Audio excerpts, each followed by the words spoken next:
केसरिया से मन जोगी हुआ रे, दिल झूमे देखो मतवारा हुआ रे, केसरिया से मन जोगी हुआ। हर पल मनाओ केसरी त्योहार।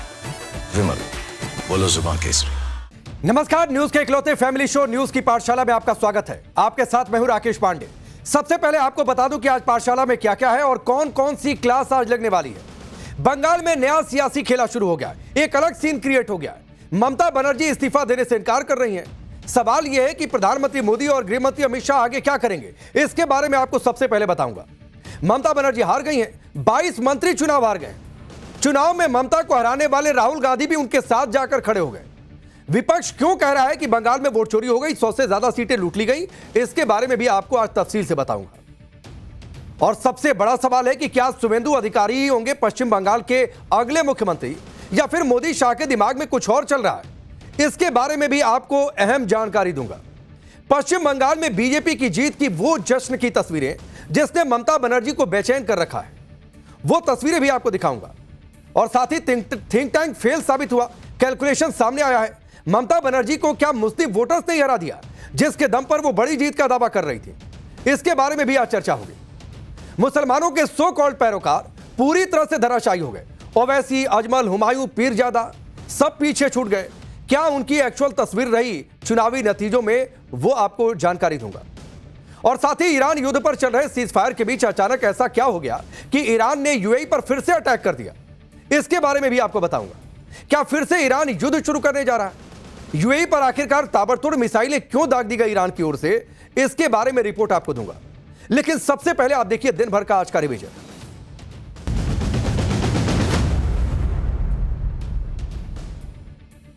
बिहार में 7 मई को मुख्यमंत्री सम्राट चौधरी के कैबिनेट का विस्तार हो सकता है।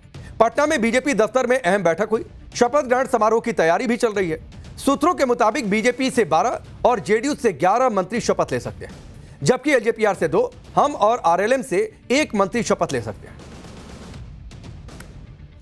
पंजाब के मुख्यमंत्री भगवंत मान ने राष्ट्रपति द्रौपदी मुर्मू से आज मुलाकात की। उन्होंने दल बदल करने वाले 7 राज्यसभा सांसदों की सदस्यता रद्द करने की मांग की। भगवंत मान ने बीजेपी पर ऑपरेशन लोटस और केंद्रीय एजेंसियों के दुरुपयोग का आरोप भी लगाया। इससे पहले राघव चड्ढा भी पहुंचे हुए थे राष्ट्रपति द्रौपदी मुर्मू से मिलने के लिए। जम्मू कश्मीर के अनंतनाग में पुलिस को बड़ी सफलता मिली है। यहां कई ड्रग केस में शामिल एक लेडी पेडलर को गिरफ्तार कर उसके पास से बड़ी मात्रा में हेरोइन जैसी नशीली दवाइयां आज बरामद की गई। पूछताछ में महिला ने अपना नाम शुगफ्ता अख्तर बताया। पुलिस के मुताबिक शुगफ्ता अख्तर पहले से कई एनडीपीएस मामलों में शामिल रही है और उसे जिले की सबसे वांटेड ड्रग पेडलर्स में गिना जाता है। मीरा भाईंदर में धर्म पूछकर हमले के मामले में एटीएस ने बड़ी कार्रवाई की। महाराष्ट्र एटीएस ने आरोपी जुबैर अंसारी पर यूएपीए में मामला दर्ज किया। इस केस की जांच में खुलासा हुआ कि आरोपी जुबैर अंसारी ने हमले से पहले विदेशों में वॉइस कॉल की। इतना ही नहीं, जुबैर ने एजेंसियों की जांच से बचने के लिए अपने 3 फोन फॉर्मेट भी कर दिए, जिन्हें जांच के लिए एफएसएल भेज दिया गया। जुबैर 11 मई तक एटीएस की हिरासत में रहेगा। बिहार के कटिहार में आजमनगर रोड स्टेशन पर बड़ा हादसा हो गया, जहां आजमनगर रोड रेलवे स्टेशन पर तेज बारिश हुई। भीषण आंधी तूफान के बीच अचानक एक पेड़ गिर गया। पेड़ रेलवे प्लेटफॉर्म के पास 25,000 वोल्ट के ओवरहेड तार पर जा गिरा, जिससे तेज चिंगारी उठी और जोरदार धमाका हुआ। घटना के बाद स्टेशन पर अफरा तफरी मच गई। यात्रियों की सुरक्षा को ध्यान में रखते हुए प्लेटफॉर्म पर खड़ी एक ट्रेन को 1 घंटे के लिए रोकना पड़ा। तार की मरम्मत के बाद ही स्थिति वहां पर जाकर सामान्य। चीन की एक पटाखा फैक्ट्री में आग लगने के बाद अफरा तफरी मच गई। इस दर्दनाक हादसे में कुल 21 लोगों की मौत हो गई, 61 लोग जख्मी हुए। खुद चीनी राष्ट्रपति ने इस घटना के बारे में जानकारी लेते हुए तुरंत जांच के आदेश जारी किए। लियांग शहर में पटाखा फैक्ट्री में हुए भीषण धमाके के बाद बड़े पैमाने पर राहत और बचाव कार्य जारी है। घटना के बाद करीब 500 बचाव कर्मियों को मौके पर तैनात किया गया और खतरे वाले इलाके से लोगों को सुरक्षित जगहों पर पहुंचाया गया। अधिकारियों ने फैक्ट्री के 3 किलोमीटर के दायरे में रहने वाले लोगों को भी वहां से जाने के लिए कहा, क्योंकि वहां मौजूद 2 गोदामों में रखे बारूद से अभी भी खतरा बना हुआ है।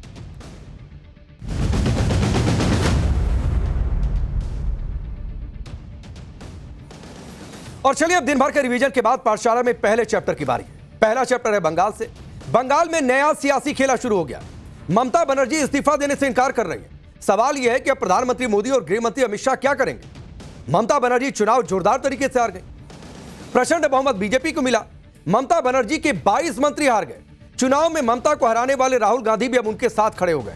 विपक्ष क्यों कह रहा है बंगाल में वोट चोरी की बात, इसकी चर्चा आगे होगी। सवाल यह भी है कि क्या शुभेंदु ही होंगे पश्चिम बंगाल के अगले मुख्यमंत्री, या फिर मोदी शाह के दिमाग में कुछ और चल रहा है, कुछ सरप्राइज क्या उनके दिमाग में है, इसकी चर्चा होगी। लेकिन पहले एक कहावत आपके सामने रखता हूं।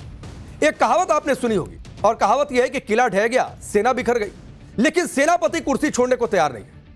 यही हाल पश्चिम बंगाल में हुआ है और यही हाल हुआ है ममता बनर्जी और उनकी पार्टी टीएमसी का। किला ढह गया है बंगाल का, सेना हार गई है टीएमसी की, लेकिन सेनापति के तौर पर ममता बनर्जी कमान संभाली हुई थी। वो कह रही हम कुर्सी नहीं छोड़ेंगे। 15 साल बाद जनता ने पार्टी को तो बाहर का रास्ता दिखा दिया, खुद उनकी सीट पर भी यानी ममता बनर्जी की सीट पर भी उन्हें 15,000 वोट से हार का सामना करना पड़ा। लेकिन वो जिद पर अड़ी है, कह रही हम हारे थोड़े नहीं, हम तो चुनाव जीते हैं, नैतिक तौर पर सही, आधिकारिक तौर पर आप जीतते रहिए। बंगाल में चुनावी नतीजों के बाद फिर वही कहानी शुरू हो गई और कहानी वही कौन सी, ईवीएम वाली। ईवीएम का रोना शुरू हो चुका है, वोट चोरी की बात हो रही है, चुनाव में धांधली का आरोप लगाया जा रहा है। लेकिन इस बार मामला सिर्फ रोने धोने तक सीमित नहीं है, यानी सिर्फ ईवीएम तक नहीं सिमटा हुआ है, उससे आगे बढ़ गया है और आगे बढ़ा है जिद तक। और जिद पर अड़ गई है दीदी यानी ममता बनर्जी। वो साफ कह रही हैं कि सीएम की कुर्सी नहीं छोड़ने वाली है, इस्तीफा नहीं देंगी और कोई भी उनसे जबरदस्ती इस्तीफा नहीं ले सकता है। वो कह रही है मैं हारी नहीं हूं, हराई गई हूं, चुनाव हम नैतिक तौर पर जीते हैं, ये तो केंद्रीय बल थे, चुनाव आयोग था, कॉम्प्रोमाइज था, उसलिए आधिकारिक तौर पर हार गए। अब सोचिए क्या बात है। ममता बनर्जी की जिद के बाद सवाल है कि बंगाल में आगे क्या होगा। ममता बनर्जी सीएम की कुर्सी से कैसे हटेंगी और उस कुर्सी पर बीजेपी अपना सीएम कैसे बिठाएगी, यह सब कुछ आगे कैसे होगा, क्योंकि इस जिद के बाद सिचुएशन कॉम्प्लिकेटेड हो गई है। यह सब आज आपको मैं बताऊंगा। लेकिन उससे पहले एक बड़ी खबर, और बड़ी खबर यह है कि इस बार खुद अमित शाह बंगाल में केंद्रीय पर्यवेक्षक बनाए गए हैं और अब वही तय करेंगे कि बंगाल में बीजेपी का सीएम फेस कौन होगा, यानी कौन बैठेगा मुख्यमंत्री की कुर्सी पर। बंगाल चुनाव में जो राहुल गांधी ममता बनर्जी को दम भर कोस रहे थे और कह रहे थे कि ममता बनर्जी के ही गुंडा राज ने बीजेपी को रास्ता दे दिया, वही राहुल गांधी ममता बनर्जी के साथ जाकर आज खड़े हो गए। बंगाल के नतीजों से राहुल ने वोट चोरी का कनेक्शन क्यों जोड़ा, यह भी आज आपको बताऊंगा। इस बार फिर से ममता बनर्जी अपनी सीट कैसे हार गए, उनके कौन से 22 मंत्री अपनी सीट नहीं निकाल पाए।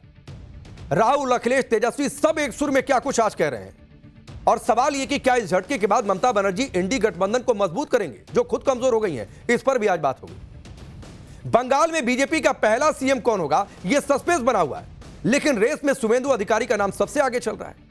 इसके अलावा और कौन कौन से दावेदारों की चर्चा हो रही है, इसके बारे में भी आपको बताऊंगा। लेकिन उससे पहले आज दिन भर का यह ट्रेलर आप जरूर देखिए।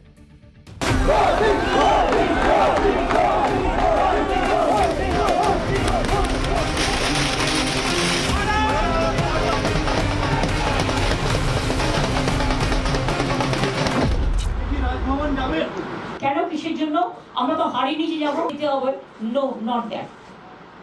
Now also I want to say that we didn't lose the election.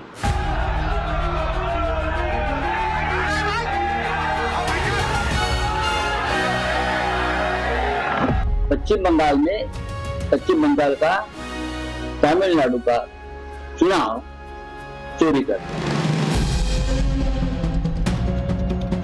Mamata Banerjee संविधान विरोधी है। मतलब हमारे पास पैन कार्ड, आधार कार्ड, राशन कार्ड, इनके पास विक्टिम कार्ड। चुनाव हारो तो इलेक्शन कमीशन को दोष दो और बोलो मैं इस्तीफा नहीं दूंगा।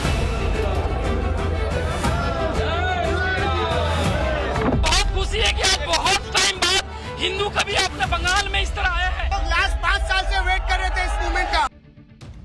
तो चलिए इस ट्रेलर के बाद आगे बढ़ते हैं। जो तस्वीर फिलहाल आपकी टेलीविजन स्क्रीन पर है, यह आज की मुख्यमंत्री ममता बनर्जी की प्रेस कॉन्फ्रेंस की है। वो मुख्यमंत्री जिन्हें सत्ता से बाहर जाने का जनादेश मिला। होना तो यह चाहिए था कि ममता बनर्जी आती, भले कोसती, लेकिन हार स्वीकार करती और कहती कि मैं इस्तीफा देने जा रही। लेकिन ऐसा कुछ नहीं किया ममता बनर्जी ने। आज प्रेस कॉन्फ्रेंस करके हिला दिया एक तरीके से। और यह भी आप जानिए कि भारत के लोकतंत्र में ऐसा पहली बार हुआ जब किसी राज्य के मुख्यमंत्री ने चुनाव हारने के बाद भी पद से इस्तीफा देने से इनकार कर दिया और यह कह कर दिया कि मैं हारी थोड़ी नहीं। ममता बनर्जी ने कहा कि उनकी पार्टी टीएमसी चुनाव हारी नहीं है, बल्कि उन्हें हरा दिया गया। और इसी दावे के आधार पर उनका कहना है कि जब वो चुनाव हारी ही नहीं तो इस्तीफा क्यों दे। इस्तीफा देने का सवाल कहां से आ गया, आप सोचिए क्या दिमाग में चल रहा है। 207 सीट बीजेपी को, 80 सीट पर ममता बनर्जी की पार्टी टीएमसी सिमट गई है और कह रही हम हारे नहीं है। ममता बनर्जी का यह बयान आपको सुनवाऊंगा, लेकिन आप पहले देखिए कि आज ममता बनर्जी ने चुनाव को लेकर कौन से 10 बड़े आरोप लगाए। पहला आरोप ममता बनर्जी ये लगाती दिखाई दिए और उन्होंने कहा कि मैं चुनाव हारी नहीं हूं बल्कि मुझे हराया गया। दूसरा आरोप उन्होंने लगाया कि चुनाव अधिकारियों ने एक तरफा काम किया। अरे आप हर बात पर आप कोर्ट पहुंची, हाई कोर्ट पहुंची, सुप्रीम कोर्ट पहुंची, आपकी आपत्तियों को खारिज किया गया, फिर ये एक तरफा काम कैसे हुआ? ममता बनर्जी को यह बताना चाहिए। तीसरा आरोप भी ममता बनर्जी ने लगाया और वो कहती दिखाई दी कि न्यायपालिका से भी न्याय नहीं मिला, यानी आप जो कहिए वही सही है। चौथा आरोप उन्होंने लगाया कि काउंटिंग के दौरान सीआरपीएफ के जवानों ने गुंडों जैसा व्यवहार किया, गुंडे जैसा व्यवहार कर रहे थे। पांचवा आरोप सीएम ममता ने लगाया कि पार्टी कार्यकर्ताओं पर हमले हो रहे हैं, धमकियां मिल रही। छठा आरोप उन्होंने लगाया कि मतगणना केंद्र पर टीएमसी के एजेंटों को भीतर नहीं जाने दिया गया। आप सोचिए, ऐसा हो सकता है क्या? जो नियम है, जो तय लोग होते हैं वोटों की गिनती के समय, उन सबकी मौजूदगी थी। सातवां आरोप ममता बनर्जी लगा रही हैं कि भारत सरकार ने सीधे तौर पर चुनावी प्रक्रिया में हस्तक्षेप किया। अरे चुनाव आयोग करवाता है, चुनाव आयोग के जरिए प्रशासन चलता है चुनावी प्रक्रिया के दौरान।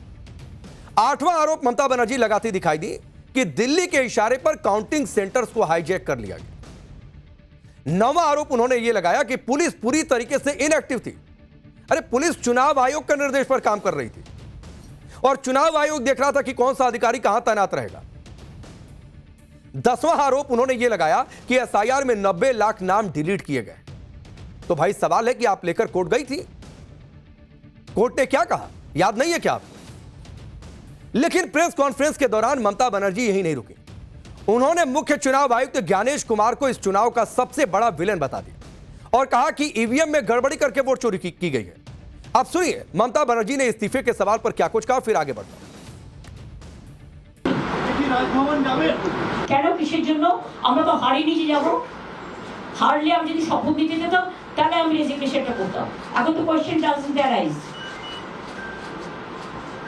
জোর করে দখল করে যদি কেউ মনে করে যে আমি কি রেজিগনেশন দিতে হবে, no, not that. Now also I want to say that we didn't lose the election. It is their forceful attempt to defeat us. Officially they may, through election commission, can defeat us, but morally I am telling you that we won the election. आप सोचिए, ये वो लोग हैं जो लोकतंत्र के सम्मान की बातचीत करते हैं, जो कहते हैं कि हम संविधान की रक्षा की लड़ाई लड़ रहे हैं, हम लोकतंत्र की रक्षा की लड़ाई लड़ रहे हैं। तो भाई लोकतंत्र लोगों के मत से चलता है, जनमत से चलता है, और जनमत को नकार देना कौन से लोकतंत्र का सम्मान हुआ? सबसे बड़ा सवाल अब यह है कि अगर ममता बनर्जी इस्तीफा नहीं देती है तो आगे क्या होगा और इसका रास्ता कैसे निकलेगा? जाहिर सी बात है कि इससे एक नया राजनीतिक संकट शुरू हो गया है, क्योंकि पहले कभी ऐसा हुआ नहीं कि कोई मुख्यमंत्री पद की कुर्सी पर बैठा और चुनाव हार जाए, वो अपनी सीट भी हार जाए और कहे कि हम हारे नहीं है इसलिए इस्तीफा नहीं देंगे, आपको जो करना है करते रहे। अभी तक जो होता था जीत हार से पहले होता था, जितना बोलना है चुनावी मंच से प्रेस कॉन्फ्रेंस में मन भरकर जी भरकर कोस ली, जीत हार के बाद भी कोसना होता था कोस देते थे, लेकिन चुपचाप जाकर इस्तीफा दे आते थे। लेकिन अब ये कह रहे हैं कि हम जाएंगे नहीं इस्तीफा दें। रिजल्ट आने के बाद जिसकी हार होती रही है वो गवर्नर के पास जाकर रिजाइन कर देता है और फिर उसके बाद अगले मुख्यमंत्री की शपथ हो जाती है। लेकिन ममता बनर्जी कह रही कि हारी तो हूं नहीं कि रिजाइन करूंगी, तो मैं इस्तीफा देने नहीं जा रही। तो सवाल है कि फिर आगे क्या? ममता बनर्जी फिलहाल मुख्यमंत्री पद पर है और इस्तीफे के बाद ही नया सीएम शपथ ले सकता है। अब अगर ममता बनर्जी अपने जिद पर अड़ी रहती हैं और इस्तीफा नहीं देती हैं तो नई सरकार बनने का रास्ता कैसे साफ होगा, इस पर सस्पेंस खड़ा हो गया। अब जाहिर सी बात है कि इससे संवैधानिक संकट भी खड़ा होगा और सिर्फ इतना नहीं बल्कि केंद्र सरकार के साथ जबरदस्ती का टकराव भी शुरू हो जाएगा। लेकिन ममता बनर्जी भूल रही हैं कि संविधान में ही इससे निपटने का भी तरीका है। आपने चुनावी रैलियों में देखा होगा और इसीलिए आज जब मैं आया शो में तो संविधान की प्रति लेकर आया, क्योंकि यही संविधान की प्रति लेकर तमाम नेता विपक्ष के, चाहे राहुल गांधी हो, ममता बनर्जी हो, वो भर चुनावी रैलियों में लोगों के बीच जाकर कहे कि इसी संविधान को बचाने की लड़ाई हम लड़ रहे हैं। लेकिन इसी संविधान में बताया गया है कि मुख्यमंत्री की नियुक्ति कैसे होगी, चुनाव जीतने के बाद क्या होगा, हारने के बाद क्या होगा, सब कुछ इसमें लिखा हुआ है। लेकिन अब शायद यह संविधान की प्रति उनके दिमाग से उतर गई। तो जाहिर सी बात है इसी संविधान से रास्ता निकलेगा और इसके लिए भी संविधान में नियम साफ है, इसकी जानकारी भी आपको दूंगा। भारतीय संविधान के मुताबिक मुख्यमंत्री का पद राज्यपाल की मंजूरी तक ही बना रहता है। इसमें लिखा हुआ है अनुच्छेद 164(1) में, और पढ़िएगा उसे जाकर। अनुच्छेद 164(1) कहता है कि राज्यपाल ही मुख्यमंत्री की नियुक्ति करते हैं। अब अगर मुख्यमंत्री चुनाव हार गए हैं या उनकी पार्टी सदन में बहुमत खो चुकी है और फिर भी वो इस्तीफा देने में आनाकानी करते हैं, तो भाई राज्यपाल के पास अधिकार है बर्खास्त कर देने का कि चलिए हटिए, ना आपके पास मैंडेट है ना नंबर है, चुनाव आप हार गई हैं, तो कर क्या रही हैं कुर्सी पर? तो सवाल यह कि ममता बनर्जी क्या बर्खास्तगी का इंतजार कर रही हैं? अरे हजम करिए कि आप चुनाव हार गई, ये डाइजेस्ट करना होगा। इसी तरीके से लोकतंत्र चलता है। फिर जाकर अगले 5 साल जमीन पर मेहनत करिए और अगले चुनाव में फिर दिखाइए कि देखिए हम ही पश्चिम बंगाल के सबसे बड़े नेता। लेकिन फिलहाल एक अलग तरीके की जंग चल रही है। अब नहीं हटेंगी तो होगा क्या कि राज्यपाल एक आधिकारिक आदेश जारी करेंगे, वर्तमान सरकार को तत्काल प्रभाव से वो भंग कर सकते हैं, यह प्रावधान है। दूसरा विकल्प भी है, और वो ये कि अगर मुख्यमंत्री इस्तीफा नहीं देते हैं तो राज्यपाल विधानसभा का विशेष सत्र बुला सकते हैं और इस सत्र में बहुमत साबित करने के लिए अविश्वास प्रस्ताव लाया जाता है। वैसे अभी बंगाल में बीजेपी के पास 206 सीटें हैं और टीएमसी के पास सिर्फ 80 सीट है, लेकिन नई विधानसभा में नए विधायकों की शपथ हुई नहीं है। लेकिन एक असेंबली का टर्म फिक्स होता है, यानी विधानसभा कोई भी अस्तित्व में आई तो उसका कार्यकाल यह नहीं कि अनलिमिटेड समय तक चलता रहेगा। लिहाजा गवर्नर फर्स्ट ऑप्शन की तरफ जाएं, इसकी संभावना ही ज्यादा है, क्योंकि 7 तारीख को तो विधानसभा का कार्यकाल खत्म हो, यानी 1 दिन बाद 2 दिन बाद। आप समझिए, तो फिर कैसे आगे बढ़ेगा? तो एक विकल्प बचता है जिसकी संभावना ज्यादा है, वो ये कि बर्खास्त किया जाए इस सरकार। अब जाहिर सी बात है, ममता बनर्जी आज मीडिया के सामने आई, प्रेस कॉन्फ्रेंस उन्होंने की और कहा कि इस्तीफा नहीं दूंगी, हारी थोड़े नहीं हूं, तो खलबली मचनी थी, मच गई। उधर ममता बनर्जी के हार से इंडी गठबंधन में भी खलबली मची है, क्योंकि कोई सोचा नहीं था कि ऐसे हारेंगी ममता बनर्जी। विपक्षी पार्टियों ने बंगाल में एक ऐसा सूबा था, यानी पूरे विपक्ष में बंगाली एक ऐसा सूबा था जहां ममता बनर्जी के किले की दीवारें बीजेपी भेद नहीं पा रही थी 2014 से लेकर अभी तक। और कई सारे नेता इस बात का जिक्र भी कर रहे हैं कि इस बार क्या हो गया कि जीत गए। लेकिन इस बार चुनाव में ममता का, या यूं कह लीजिए पूरे विपक्ष का सबसे मजबूत किला भरभरा कर गिर गया। और जैसे ही यह हुआ, इंडी गठबंधन में खलबली मच गई। नतीजे आने के बाद ममता बनर्जी से विपक्ष के सभी दिग्गज नेताओं ने तुरंत फोन मिलाया और बातचीत की। और वही विपक्षी नेता जो इसी चुनाव में जाकर पश्चिम बंगाल के ही रण से ममता बनर्जी को जी भर कोस रहे थे और ये कह रहे थे, राहुल गांधी कह रहे थे कि इन्हीं ममता बनर्जी के गुंडाराज के चलते बीजेपी को बंगाल में आने का रास्ता मिला। अब वो फोन पर बातचीत कर रहे हैं। ममता बनर्जी ने इसका जिक्र प्रेस कॉन्फ्रेंस में भी किया। उन्होंने दावा किया कि सोनिया गांधी, राहुल गांधी, तेजस्वी यादव, अखिलेश यादव सभी ने उनसे बातचीत की।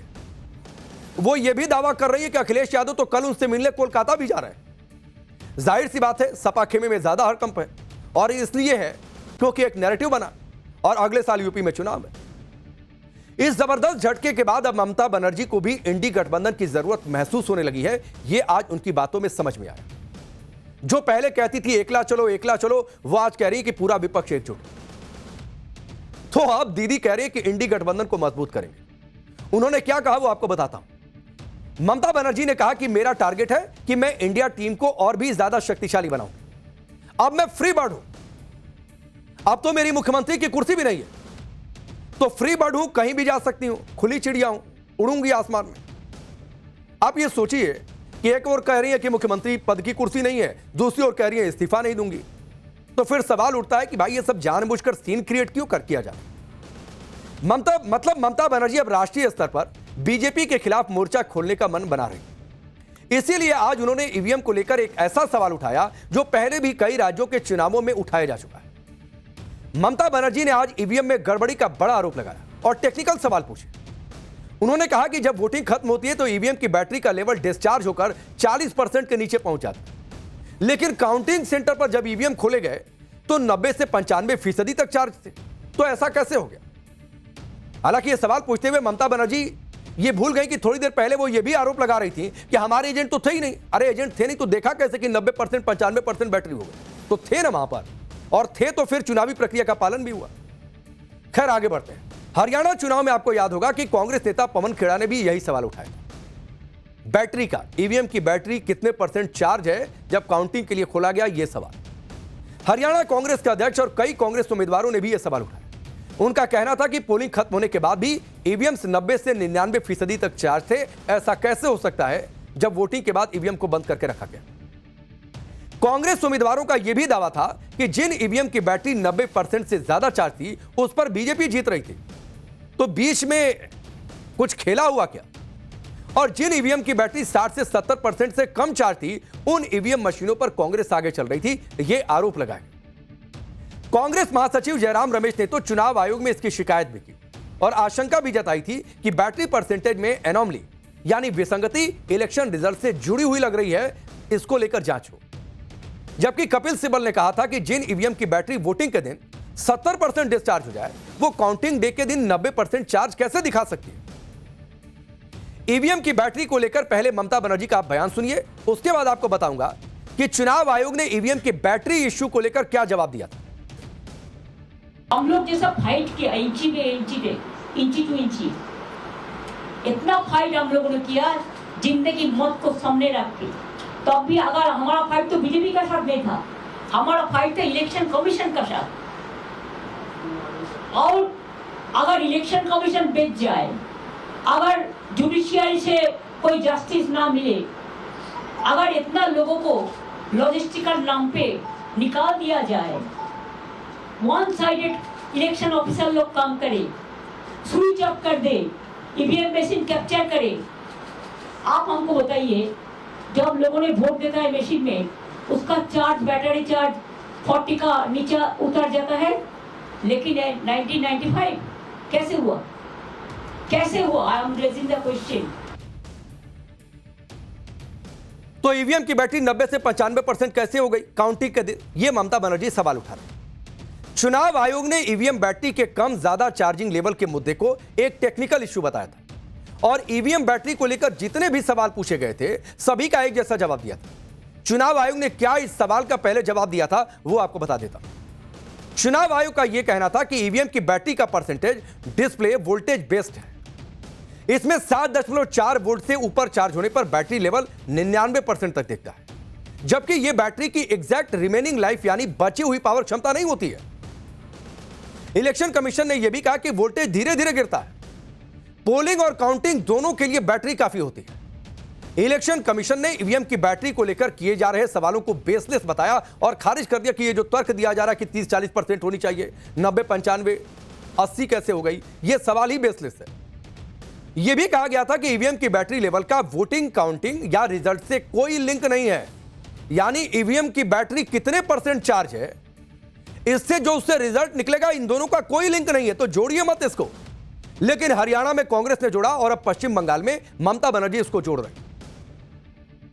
मतलब हालत यह है कि हार गए हैं, रोने का भाई पुराना बहाना है। अरे हार गए, जाइए, बीजेपी को मौका मिला है, उन्हें मैंडेट मिला है, उनको सरकार बनाने दीजिए और फिर कमियां निकालिए, क्योंकि लोकतंत्र में विपक्ष यही काम करता है।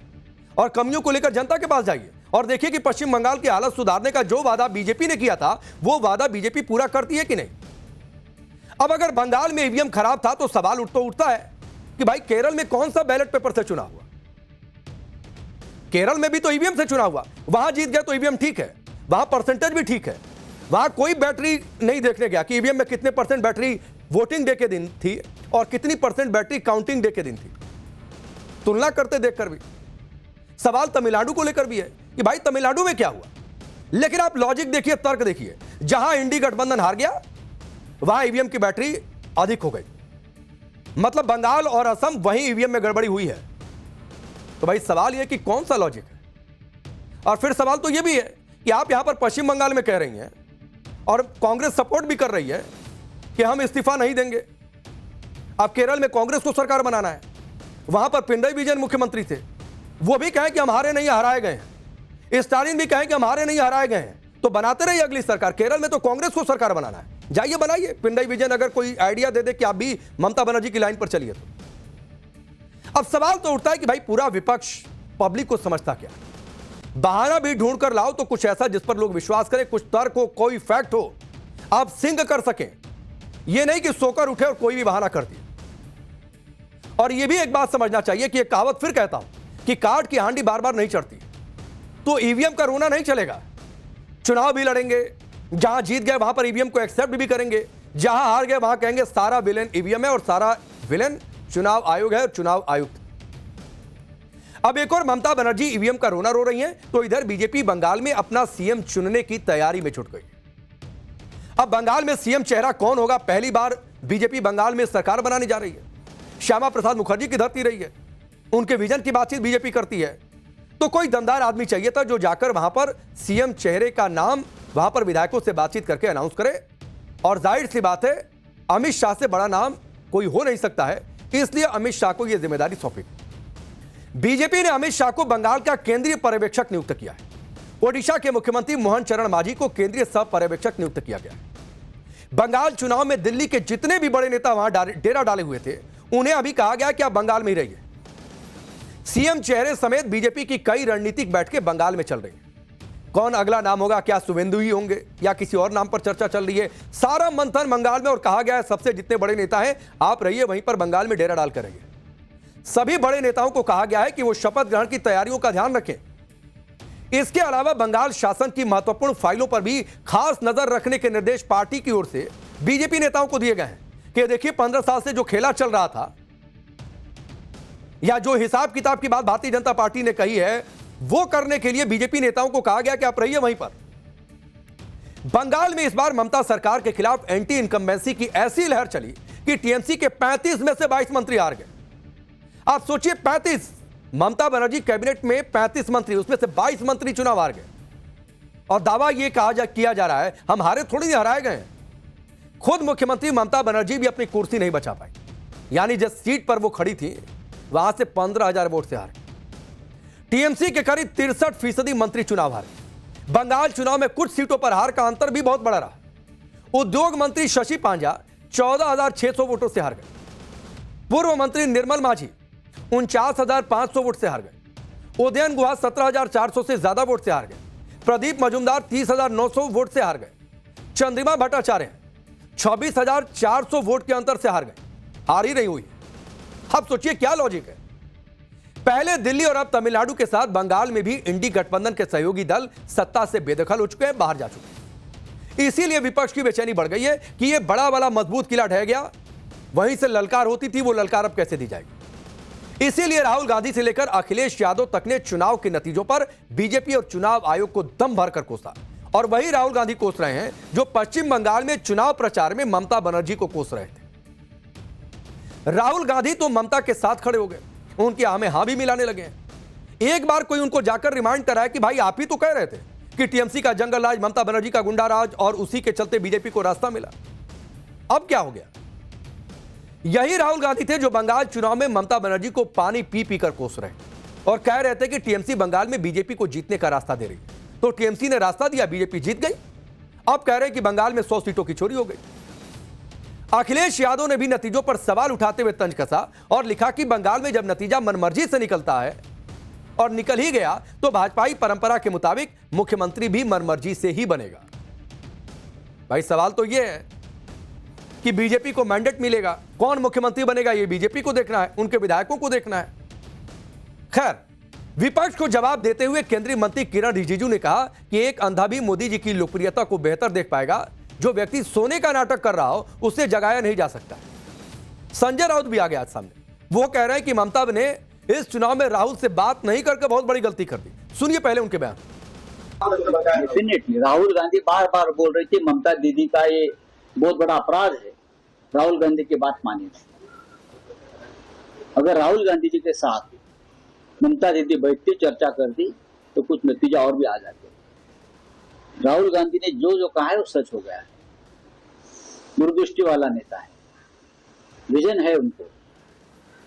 तो पश्चिम बंगाल का तमिलनाडु का चुनाव चोरी कर। आप सोचिए संजय राउत को। एक और वो कह रहे हैं कि ममता बनर्जी ने राहुल गांधी से बात नहीं करके बहुत बड़ी गलती कर दी और उसीलिए चुनाव हार गए, ये भी जताने की कोशिश कर रहे हैं। दूसरी ओर कह रहे हैं कि चुनाव चोरी हो गया। तो भाई संजय राउत आप जाइए, पहले आराम से बैठिए, आंखें बंद करके सोचिए कि हुआ क्या है। बंगाल में चुनाव के नतीजों पर विपक्ष भनाया है, लेकिन बीजेपी चुपचाप अपना सीएम चुनने की तैयारी में जुट गई है। और सीएम की रेस में जो सबसे बड़ा नाम है वो शुवेंदु अधिकारी का चल रहा है, जिन्होंने ममता बनर्जी को पिछले 2 चुनाव में हरा दिया और बोलकर हराया कि हराएंगे। पिछली बार के चुनाव में नंदीग्राम में हुआ था और इस बार भवानीपुर तो वो जो ममता बनर्जी का गढ़ है, जहां से वो चुनावी प्रक्रिया में आगे बढ़े और इन दोनों ही चुनावों में बोलकर हराकर, चैलेंज देकर हरा करके शुभेंदु अधिकारी ने खुद को साबित किया है, लिहाजा उनका नाम सबसे प्रबल है। और आप यह भी देखिए कि शुभेंदु अधिकारी कभी ममता बनर्जी के करीबी हुआ करते थे, टीएमसी में थे, सेकंड नंबर की उनकी हैसियत थी, लेकिन 2020 में उन्होंने बीजेपी का दामन थाम लिया और पिछले 6 साल में उन्होंने ममता बनर्जी को 2 बार हराया और खुद को सीएम पद की रेस में सबसे आगे ले जाकर खड़ा कर दिया है कि हम सबसे बड़े दावेदार हैं, और बनता भी है। भाई, जो बोलकर हरा दे सिटिंग सीएम को 2 बार, उससे बड़ा नाम कौन सा होगा। हालांकि बीजेपी का जो ट्रैक रिकॉर्ड है वो ये है कि वो अक्सर एक ऐसा चेहरा लेकर आती है जिसकी कोई चर्चा नहीं होती और वो सरप्राइज पैकेज के तौर पर होता है। नया चेहरा देकर हर कोई चौंक जाता है। तो लोग कुछ ये भी पूछ रहे हैं कि क्या इस बार भी मोदी और शाह के दिमाग में कुछ और चल रहा है या फिर शुभेंदु ही रहेंगे, क्योंकि इस बार बीजेपी ने खुद अमित शाह को बंगाल का केंद्रीय पर्यवेक्षक बनाकर भेजा है कि आप जाइए और इस पूरी प्रक्रिया को आप देखिए। बंगाल की जीत बीजेपी के लिए अभी तक की सबसे बड़ी जीत कही जा रही है, क्योंकि प्रधानमंत्री मोदी ने बंगाल में वो कर दिखाया है जिसकी उम्मीद किसी को नहीं थी।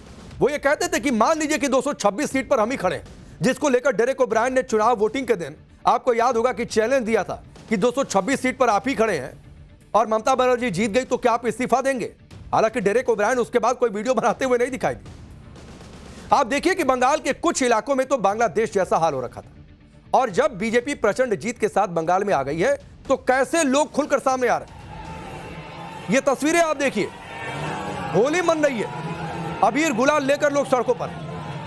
बंगाल में ये सिर्फ बीजेपी की जीत का जश्न नहीं है, बल्कि ये तस्वीरें बदलाव की बात कर रही है कि बदलाव का इंतजार था वहां पर ग्राउंड पर। अब कोई आंख बंद करके बैठा था कि बदलाव नहीं हो सकता है तो ये उसकी गलती है। अब कहा जा रहा है कि हिंदुओं ने एकजुट होकर वोट दे दिया। बंगाल में बीजेपी की जीत के बाद ऐसी ऐसी तस्वीरें सामने आ रही हैं जो ममता बनर्जी की तुष्टीकरण की सियासत को जवाब भी दे रहे हैं। बंगाल में ममता बनर्जी की तुष्टीकरण की राजनीति का ही असर है कि एकजुट हिंदू बीजेपी की जीत का सबसे बड़ा फैक्टर बनकर सामने आ गया और इसको लेकर अलग अलग दलों में हड़कंप भी मचा। लेकिन 2 महीने बाद बंगाल में फिर से होली मन रही है। ये तस्वीर आप देखिए कैसे बंगाल में भगवा लहर और भगवा का जलवा है। इसकी कुछ एक्सक्लूसिव तस्वीरें भी आपको दिखाऊंगा, लेकिन पहले एक ट्रेलर आप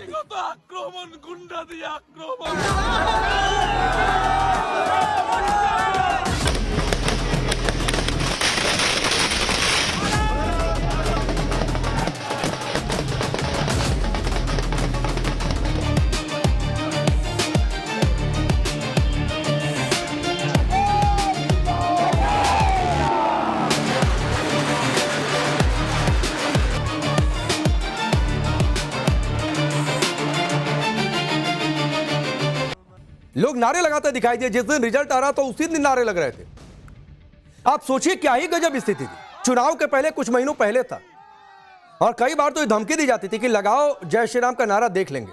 रहना इसी बंगाल में है ना, जब सेंट्रल फोर्सेस चली जाएंगी तब देख लेंगे। ये पहले के चुनाव में धमकियां दी गई।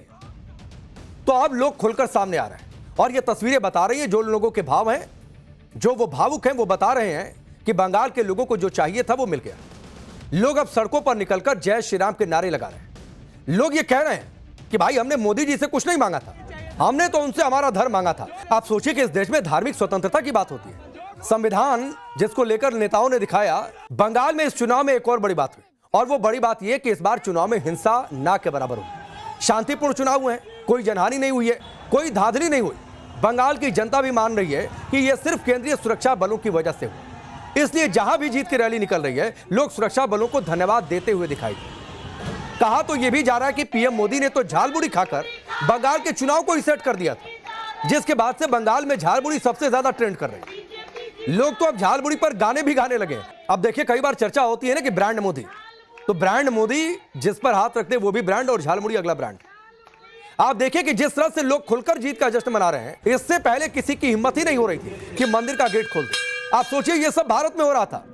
संविधान की बातचीत होती है, लोकतंत्र के सम्मान की बात होती है, धार्मिक स्वतंत्रता की बात होती है, लेकिन आप खुद सोचिए कि आप लोगों में से कितने लोगों को पता था कि ऐसा कोई मंदिर बंगाल में जो 4 साल से बंद है। एक ऐसी छवि बनाई गई थी जिसमें यह बताया और समझाया जाता था कि बंगाल के लोग अलग हैं। बाहर वाले वहां पर जाकर सांप्रदायिक बातें करते, तो कोई पूछे कि मंदिर बंद करना सांप्रदायिक हुआ कि नहीं हुआ, जबकि हकीकत यह है कि मंदिर बंद करके रखा हुआ। सवाल यह भी है कि कोई भी पूजा स्थल अगर वो कानूनी तौर पर सही है यानी गैर कानूनी निर्माण नहीं है तो उसे बंद करके क्यों रखा जाएगा। यह सत्ता और प्रशासन का काम है कि ऐसी नौबत ही ना आने पाए। आसनसोल का मंदिर खुला तो स्थानीय लोगों ने क्या कुछ कहा वो भी आपसे। इतना दिन बाद मंदिर खुले हैं, खाली हमने आसनसोल का जितना हिंदू है सब खुश है, क्योंकि ये मंदिर आसनसोल का शान का बात है। आज हम लोग बहुत दिन से पहले देखने मिल रहा है, यहाँ पर जब मंदिर का सामने दुकान लगा देता है, हम यही बात पूछते हैं जो दुकान लगाया है, जो दुकान उसको बोला है जब हम दुकान लगाओ, उसको हम पूछते हैं कोई अगर दूसरा कम्युनिटी का हुआ मंदिर में जाकर हिंदू लोग को दुकान लगाने देगा? नहीं देगा। बीजेपी ने महिलाओं को हर महीने 3,000 रुपए और गर्भवती महिलाओं को 21,000 की सहायता का वादा किया, जबकि ममता बनर्जी बंगाल की महिलाओं को हर महीने 1,500 रुपया दे रही थी। केजी से पीजी तक मुफ्त शिक्षा और सरकारी नौकरियों में 33% आरक्षण का भी वादा बीजेपी ने किया था। राज्य की बसों में महिलाओं के लिए मुफ्त यात्रा का भी वादा किया गया। 40 साल से कम उम्र की महिलाओं और लड़कियों के लिए मुफ्त HPV टीकाकरण का वादा किया गया। हर जिले में कामकाजी महिलाओं के लिए हॉस्टल और आशा कार्यकर्ताओं के मानदेय में वृद्धि का भी बीजेपी ने वादा किया। बंगाल में महिलाओं के लिए सबसे बड़ा मुद्दा सुरक्षा का था, जिसमें बीजेपी ने बाजी मार ली। दुर्गा सुरक्षा स्क्वाड के गठन का वादा कर दिया, जो महिलाओं के लिए समर्पित पुलिस दस्ता होगा। और इसका एक बहुत बड़ा मैसेज गया जो बंगाल में महिलाओं को अपील कर गया। इसके साथ ही बंगाल में यह भी नैरेटिव सेट किया गया कि टीएमसी और कांग्रेस ने मिलकर महिलाओं के आरक्षण को अधिकार को छीन लिया, जो बीच में 3 दिन का स्पेशल सेशन था। खुद प्रधानमंत्री मोदी और गृह मंत्री अमित शाह ने बार बार चुनावी रैलियों में कहा कि टीएमसी महिला सशक्तिकरण और आरक्षण नहीं चाहती है, इसके विरोधी है ये लोग। और अब जब बीजेपी प्रचंड जीत के साथ बंगाल में आई है तो महिलाएं रो रही हैं। बात सिर्फ इतनी नहीं है, यह तस्वीर एक और देखिए। बंगाल में महिलाएं पीएम मोदी की पूजा तक कर रही हैं। जो पोस्टर लगे हुए थे चुनाव के दौरान, वहां पर धूप बत्ती, अगरबत्ती और दिया लेकर बैठ गए। ये तस्वीरें बता रही हैं कि बंगाल बदल रहा है और महिलाओं के बीच में बीजेपी और प्रधानमंत्री मोदी की बातों का मैसेज कहां तक है। आप देखिए कि ममता बनर्जी की टीएमसी के पास महिला नेताओं की एक लंबी लिस्ट थी। वो ये दावा भी करते थे कि हम महिला सशक्तिकरण के सबसे बड़े पैरोकार हैं, महिला मुख्यमंत्री और सबसे ज्यादा महिला नेता।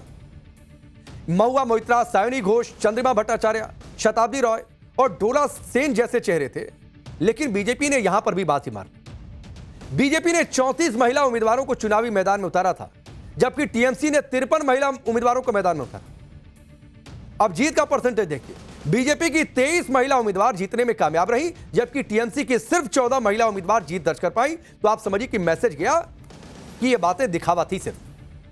महिला कैंडिडेट में बीजेपी का स्ट्राइक रेट 68% का रहा, जबकि महिला कैंडिडेट में जीत का जो स्ट्राइक रेट टीएमसी का रहा वो सिर्फ 26%, यानी बीजेपी से काफी, जबकि उम्मीदवार ज्यादा बनाए थे। इसमें भी सबसे बड़ी जीत संदेशखाली से रेखा पात्रा, आरजीकर पीड़िता की मां रत्ना देवनाथ और औश ग्राम से कलिता माझी की जीत है।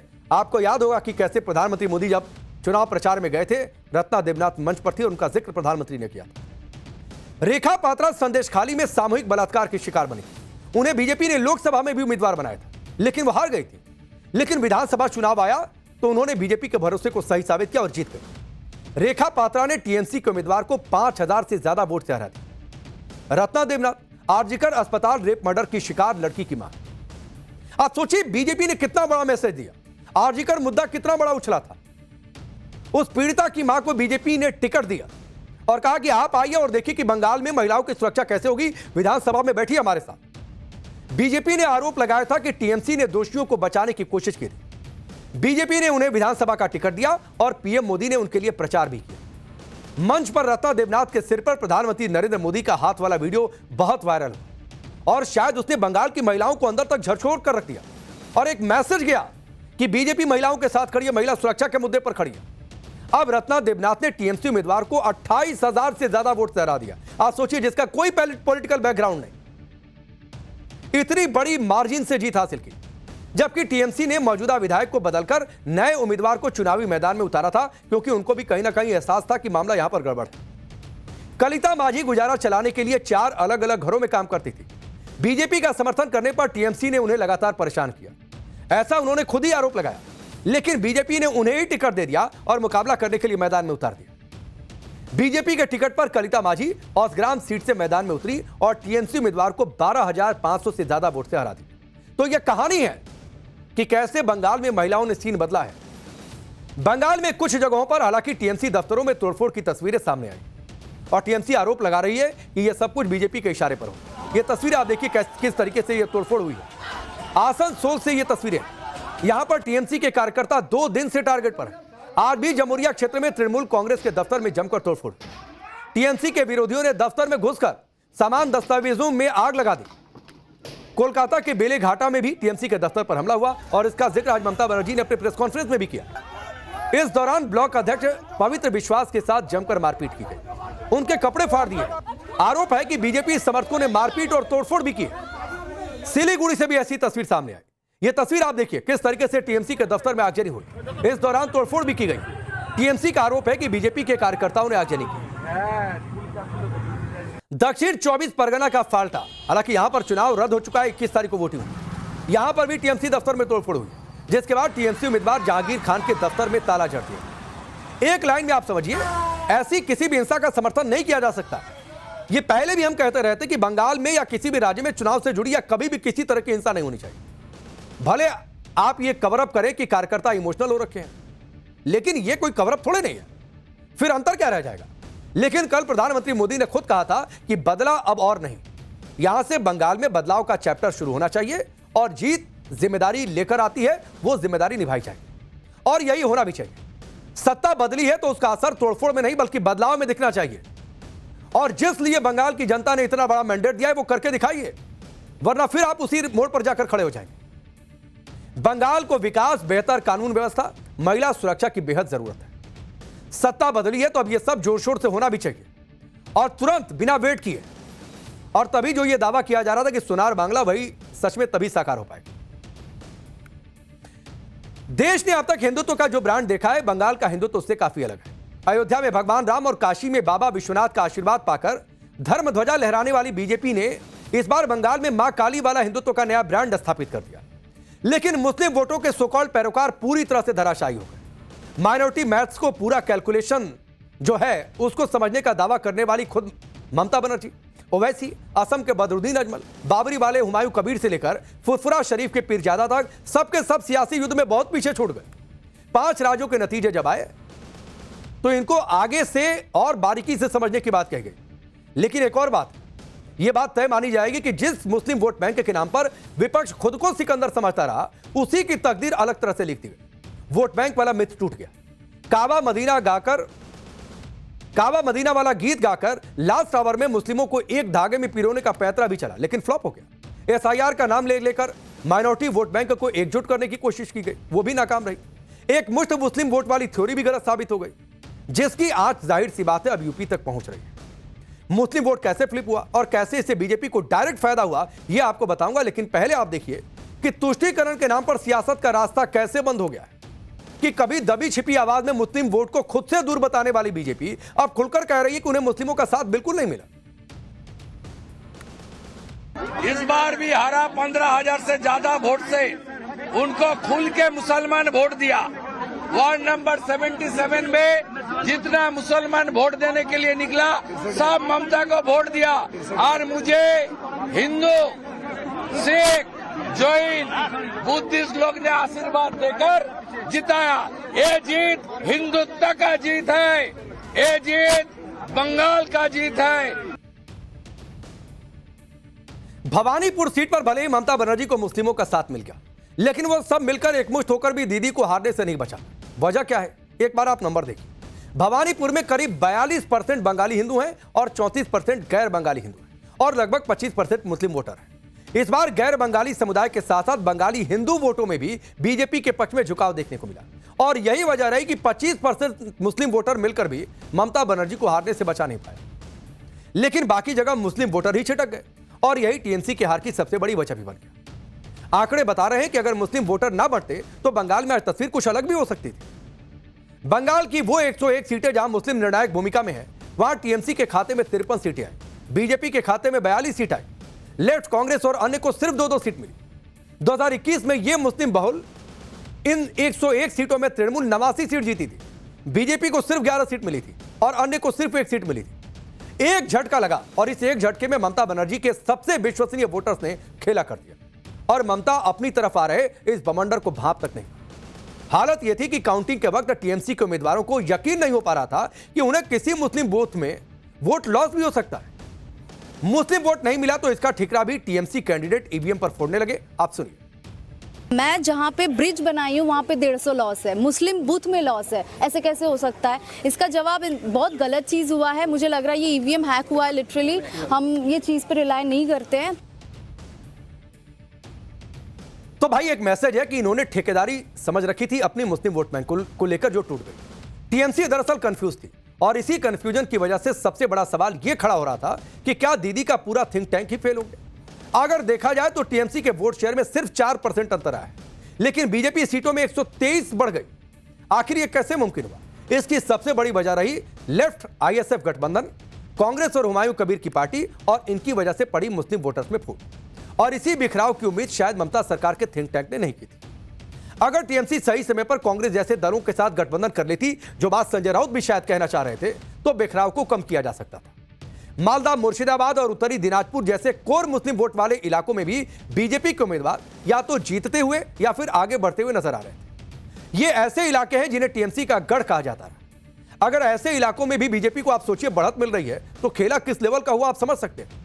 बाबरी मस्जिद विवाद ने मुस्लिम वोट बैंक में दरार डालने का काम किया। टीएमसी के निलंबित विधायक हुमायूं कबीर ने मुर्शिदाबाद के रेजी नगर में दूसरी बाबरी मस्जिद बनाने की घोषणा की और अपनी पार्टी एजेयूपी बना ली। बीजेपी ने इस मुद्दे को तुष्टीकरण की सियासत करार दिया, हिंदू मतदाताओं के ध्रुवीकरण का हथियार बनाया। कबीर की पार्टी ने टीएमसी के मुस्लिम वोट बैंक को काटने का काम किया और नतीजा यह हुआ कि हुमायूं कबीर ने खुद 2 सीट निकाल ली। यह अलग बात है कि दोनों सीट पर खुद ही खड़े थे, जिससे टीएमसी को करारा झटका लगा। मुस्लिम वोट भले ही बीजेपी को ना मिले, लेकिन उनके बंटने से टीएमसी की जीत की राह मुश्किल हो गई और बीजेपी जीत गई। और चौथी वजह रही एसआईआर। मुस्लिम बहुल इलाकों में जब एसआईआर की प्रक्रिया के तहत नाम हटे तो लोगों में गुस्सा था। ममता के वोटर्स में यह मैसेज गया कि तृणमूल ने अंतिम मतदाता सूची में उनके नाम शामिल करने के लिए ढंग से कोशिशें नहीं की, तो गुस्सा उन्हीं पर चला गया। माइनॉरिटी इलाकों में दीदी के साथ खेला कैसे हुआ, अब उसका गुणागणित आपको समझाता हूं। मालदा की मानिकचक सीट पर बीजेपी के गौर चंद्र मंडल ने तृणमूल की कविता मंडल को 13,938 वोट के अंतर से हरा दिया। हालांकि कांग्रेस और सीपीआई-एम को मिलाकर 15,000 से ज्यादा वोट मिले, जिससे जीत का अंतर कम हो गया। 2021 में गौर चंद्र मंडल टीएमसी की सावित्री मित्रा से कम 33,000 वोट से हार गए थे। मुर्शिदाबाद का जंगीपुर, जो एक मुस्लिम बहुल इलाका है, उसमें टीएमसी के मौजूदा विधायक और 2026 के उम्मीदवार जाकिर हुसैन बीजेपी की चित्ता मुखर्जी से 10,542 वोट से हार गए, जबकि कांग्रेस को 31,000 से ज्यादा वोट मिले। हालांकि 2021 में हुसैन ने बीजेपी के हेमंत घोष के खिलाफ 92,000 से ज्यादा वोटों के भारी अंतर से जीत हासिल की थी। इसी तरह कई मुस्लिम बहुल सीटों पर बीजेपी को जीत इसलिए मिली क्योंकि मुस्लिम वोट बढ़ गए आपस में, और यह दिख नहीं रहा है किसी को, या फिर आंख बंद करके बैठे हैं। इन सीटों पर बीजेपी को मिली बढ़त उतनी ही थी जितने वोट दूसरी पार्टियों को मिले। तो भाई एकजुट आप नहीं हुए, बीजेपी को और ईवीएम को काहे दोष दे रहे हैं? पर ऐसा नहीं है कि मुस्लिम वोटर से चकमा खाने वालों की लिस्ट में सिर्फ ममता बनर्जी का नाम शामिल है। बिहार, महाराष्ट्र में शानदार प्रदर्शन करने वाले ओवैसी को भी मुस्लिम वोटरों ने चकमा दे दी।